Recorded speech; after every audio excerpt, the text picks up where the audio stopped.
আমি এজন্য দাড়ি রাখছি, আমার রসুল দাড়ি রাখতেন। আমি এজন্য টুপি মাথায় দিছি, আমার নবী মাথা মোবারকে টুপি মাথায় পরিধান করতেন।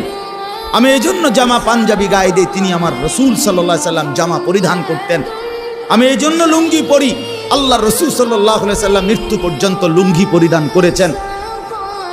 আমি এজন্য মোষ ছোট রাখি, আল্লাহ নবী সাল্লাল্লাহু আলাইহি ওয়াসাল্লাম বলছে একটি সুস্থ মানুষের পরিচয়, যে মানুষটা সুস্থ কিনা খোদার কসম এটার পরিচয় হলো যে মোষ ছোট রাখে, দাড়ি লম্বা করে, সে সুস্থ মানুষ, স্বাভাবিক মানুষ, স্বাভাবিক মানুষ।